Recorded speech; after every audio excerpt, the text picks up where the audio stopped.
Hello दोस्तों, आपका स्वागत है शिक्षा पॉइंट में। आज हम देखेंगे क्लास 10th का 2019 का विज्ञान का प्रीवियस ईयर प्रश्न। चलिए देखते हैं। पहला हम वेस्टनिस्ट प्रश्न को देखेंगे। चलिए देखते हैं पहला प्रश्न क्या कहता है। टिंडल प्रभाव प्रकाश की कौन सी परिघटना को प्रदर्शित करता है।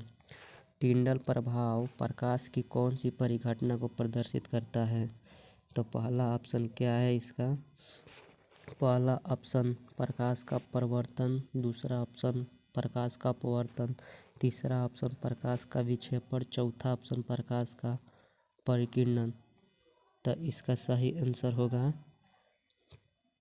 प्रकाश का परिकिरणन। ऑप्शन नंबर डी इसका सही आंसर होगा। अगला प्रश्न 2 नंबर। निम्न में से कौन सा असंतृप्त हाइड्रोकार्बन है। असंतृप्त हाइड्रोकार्बन पूछ रहा है, तो इसका सही आंसर होगा ऑप्शन नंबर है मीथेन CH4। अगला प्रश्न 3 नंबर। निम्न में से कौन सा यौगिक ईंधन के रूप में इस्तेमाल किया जाता है। कौन सा यौगिक है जो ईंधन के रूप में इस्तेमाल किया जाता है। तो इसका सही आंसर होगा इथेनॉल। चलिए अगला प्रश्न देखते हैं 4 नंबर। 4 नंबर प्रश्न क्या कहता है। निम्न में से कौन सा आहार श्रृंखला का निर्माण करता है। तो निम्न में से कौन सा है जो आहार श्रृंखला का निर्माण करता है। तो इसका सही आंसर होगा ऑप्शन नंबर बी घास, बकरी और मानव, जो आहार श्रृंखला का निर्माण करता है। अगला प्रश्न 5 नंबर। मानव हृदय में कोष्ठों की संख्या कितनी है। मानव हृदय में कोष्ठों की संख्या कितनी होती है। तो मानव हृदय में कोष्ठों की संख्या 4 होती है। अगला प्रश्न 6 नंबर। रासायनिक अभिक्रिया के दौरान किसी पदार्थ में ऑक्सीजन का ह्रास कहलाता है। तो इसका सही आंसर होगा ऑप्शन नंबर बी अपचयन कहलाता है। अगला प्रश्न 7 नंबर। आधुनिक आवर्त सारणी में समूहों की संख्या कितनी होती है। तो आधुनिक आवर्त सारणी में समूहों की संख्या 18 होती है। चलिए अगला प्रश्न देखते हैं। अगला प्रश्न 8 नंबर। अगला प्रश्न 8 नंबर क्या कहता है। खाद्य पदार्थों के डिब्बे पर जिंक के बजाय टिन का लेप होता है क्योंकि टिन की अपेक्षा जिंक महंगा होता है। टिन की अपेक्षा जिंक का गलनांक अधिक है।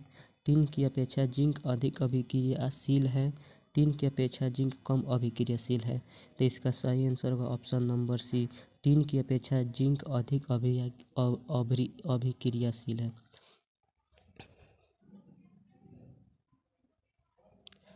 टिन की अपेक्षा जिंक अधिक अभिक्रियाशील है। इसका सही आंसर होगा ऑप्शन नंबर सी। चलिए अगला प्रश्न 9 नंबर। निम्नलिखित में से कौन सा पुनरुत्पादन का उदाहरण है। तो इसका सही आंसर होगा ऑप्शन नंबर है हाइड्रा। चलिए अगला प्रश्न 10 नंबर। अगला प्रश्न 10 नंबर क्या कहता है। तांबे की तार एक आयताकार कुंडली किस चुंबकीय क्षेत्र में घूर्णी गति कर रही है। इस कुंडली में प्रेरित विद्युत धारा की दिशा में कितने परिभ्रमण के पश्चात परिवर्तन होता है। तो इसका सही आंसर होगा ऑप्शन नंबर सी आधे परिभ्रमण के पश्चात परिवर्तन होता है। चलिए अगला प्रश्न 11 नंबर।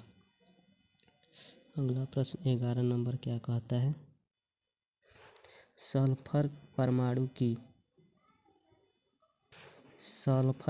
की बाह्यतम कक्षा में इलेक्ट्रॉनों की संख्या होती है। तो सल्फर परमाणु की बाह्यतम कक्षा में इलेक्ट्रॉनों की संख्या होती है 6 होती है। चलिए अगला प्रश्न। ग्लूकोज के एक अणु में ऑक्सीजन के कितने परमाणु होते हैं। ग्लूकोज के एक अणु में ऑक्सीजन के 6 परमाणु होते हैं। इसका सही आंसर होगा ऑप्शन नंबर बी। चलिए अगला प्रश्न 13 नंबर।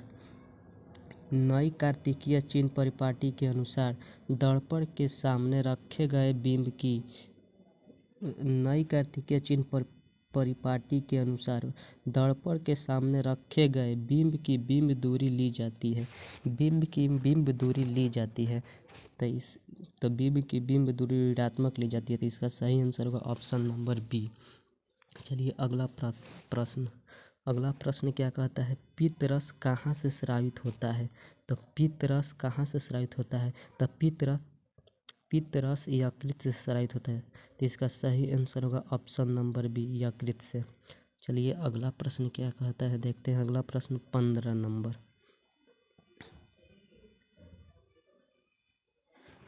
निम्नांकित में से कौन मलेरिया परजीवी है।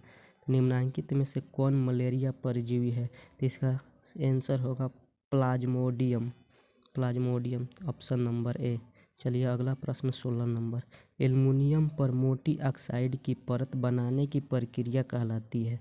तो एल्युमिनियम पर मोटी परत बनाने की प्रक्रिया कहलाती है एनोडीकरण। तो इसका सही आंसर होगा ऑप्शन नंबर बी। चलिए अगला प्रश्न 17 नंबर। सामान्य नेत्र के लिए दूरबिंदु है। सामान्य नेत्र के लिए दूरबिंदु है, तो इसका सही आंसर होगा ऑप्शन नंबर डी, अनंत। चलिए अगला प्रश्न क्या कहता है। चलिए अगला प्रश्न 18 नंबर क्या कहता है, कौन सी गैसीय वैश्विक ऊष्मण के लिए उत्तरदायी है। तो इसका सही आंसर होगा option number A, carbon dioxide. चलिए अगला प्रश्न 19 नंबर क्या कहता है, कौन सा अजैव निम्नीकरणीय कचरा है। तो इसका सही आंसर होगा ऑप्शन नंबर सी, थर्मोकोल। चलिए अगला प्रश्न 20 नंबर। निम्न में से किस लेंस की फोकस दूरी धनात्मक होती है। तो निम्न किस लेंस की फोकस दूरी धनात्मक होती है, तो इसका सही आंसर होगा उत्तल लेंस, ऑप्शन नंबर बी। अगला प्रश्न समानांतर क्रम में संयोजित प्रतिरोधों की संख्या घटने के उपरांत संयोजित प्रतिरोधों का कुल प्रतिरोध क्या होता है, तो घटता है कि बढ़ता है। तो इसका सही आंसर होगा ऑप्शन नंबर ए, बढ़ता है। चलिए अगला प्रश्न 22 नंबर, थोड़ा तेज देखेंगे। अगला प्रश्न 22 नंबर। कवक में पोषण की कौन सी विधि पाई जाती है।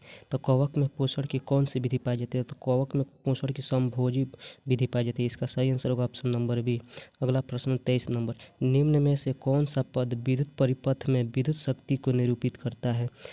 निम्न में से कौन सा पद विद्युत परिपथ में विद्युत शक्ति को निरूपित करता है, तो इसका सही आंसर होगा I²R, ऑप्शन नंबर ए। चलिए अगला प्रश्न 24 नंबर। निम्न में से कौन सा अंग संवेदी ग्राही नहीं है। निम्न में से कौन सा अंग संवेदी ग्राही नहीं है, तो इसका सही आंसर होगा नाक, ऑप्शन नंबर सी। अगला प्रश्न 25 नंबर। किस दर्पण का उपयोग सामान्यतः वाहनों का पक्ष दृश्य दर्पणों के रूप में किया जाता है। तो इसका सही आंसर होगा ऑप्शन नंबर पक्ष वाहनों के रूप में किया जाता है। तो सही आंसर होगा ऑप्शन नंबर सी, उत्तल लेंस यानी उत्तल दर्पण। चलिए अगला प्रश्न 26 नंबर। किस वर्ण का तरंगदैर्घ्य सबसे अधिक होता है। तो किस वर्ण का रंग का तरंगदैर्घ्य सबसे अधिक होता है, तो इसका सही आंसर होगा ऑप्शन नंबर ए, लाल रंग का तरंगदैर्घ्य सबसे अधिक होता है। समजात अंगों का उदाहरण उपरोक्त सभी हमारे दांत और हाथी के दांत, हमारे दांत और कुत्ते का अग्रपाद, आलू और घास की ऊपरी भूसतारी। इसका सही आंसर होगा ऑप्शन नंबर डी, उपयुक्त सभी। चलिए अगला प्रश्न 28 नंबर। अगला प्रश्न 28 नंबर क्या कहता है। अगला प्रश्न 28 नंबर कहता है, निम्न में से उत्तम स्रोत का कौन सा है। निम्न में से उत्तम ऊर्जा स्रोत कौन सा है, तो इसका सही आंसर होगा ऑप्शन नंबर सी, पेट्रोलियम। चलिए अगला प्रश्न 29 नंबर। कौन सा अंतःस्रावी और बाह्यस्रावी ग्रंथि जैसा कार्य नहीं करता है। कौन सा अंतःस्रावी और बाह्य स्रावी जैसा कार्य नहीं करता है? तो पीयूष ग्रंथि नहीं करता है। अगला प्रश्न 35 नंबर, फ्लेमिंग के वाम हस्त नियम में बाएं हाथ की तर्जनी संकेत करती है। तो फ्लेमिंग के वाम हस्त नियम में बाएं हाथ की तर्जनी संकेत करती है। तो इसका सही आंसर होगा चालक पर आरोपित विद्युत बल की दिशा। चालक पर आरोपित विद्युत बल की दिशा, ऑप्शन नंबर ए इसका आंसर होगा। अगला प्रश्न 31 नंबर, निम्न में से कौन सा गंगा प्रदूषण के लिए उत्तरदायी नहीं है? निम्न में से कौन सा गंगा प्रदूषण के लिए उत्तरदायी नहीं है? तो इसका सही आंसर होगा ऑप्शन नंबर ए, गंगा में मछली पालना। अगला प्रश्न, पुष्प का नर जननांग कहलाता है। पुष्प का नर जननांग कहलाता है तब पुष्प का नर जननांग पुंकेसर कहलाता है। अगला प्रश्न 33 नंबर, किस लेंस का उपयोग दीर्घ दृष्टि दोष को संशोधित किया जा सकता है? किस लेंस का उपयोग कर दीर्घ दृष्टि दोष को संशोधित किया जा सकता है? तो इसका सही आंसर होगा ऑप्शन नंबर बी, लूथर लेंस। अगला प्रश्न 34 नंबर, विरंजक चूड़ का रासायनिक सूत्र होता है। तो यह सबको पता होना चाहिए, विरंजक चूड़ का रासायनिक सूत्र क्या होता है? विरंजक चूड़ का रासायनिक सूत्र क्या होता है? विरंजक चूड़ का रासायनिक सूत्र CaOCl2 होता है। अगला प्रश्न 35 नंबर, कौन सा पदार्थ लाल लिटमस पत्र को नीला कर देता है? तो इसमें से कौन सा पदार्थ है जो लाल लिटमस पत्र को नीला कर देता है? तो इसका सही आंसर होगा ऑप्शन नंबर बी, क्षार। अगला प्रश्न 36 नंबर, कौन सा अभिलक्षण वंशागत नहीं है? तो इसमें से कौन सा लक्षण जो चमड़ी का रंग है जो वंशागत नहीं है? अगला प्रश्न 37 नंबर, शुद्ध जल का pH मान होता है। तो शुद्ध जल का pH मान 7 होता है। शुद्ध जल का pH मान कितना होता है? 7 होता है। अगला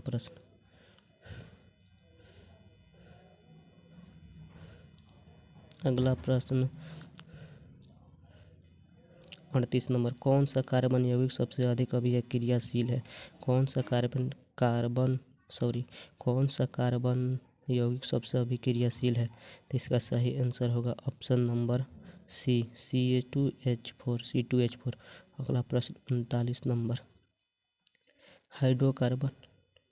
हाइड्रोकार्बन के दो परमाणुओं के बीच कितने आबंध बनते हैं? हाइड्रोजन के दो परमाणुओं के बीच कितने आबंध बनते हैं? तो एक आबंध बनते हैं। अगला प्रश्न 40 नंबर, विद्युत ऊर्जा का व्यापारिक मात्रक क्या है? विद्युत ऊर्जा का व्यापारिक मात्रक यूनिट होता है। आशा करते हैं ये वीडियो अगर आपको अच्छी लगे तो लाइक और शेयर जरूर करें।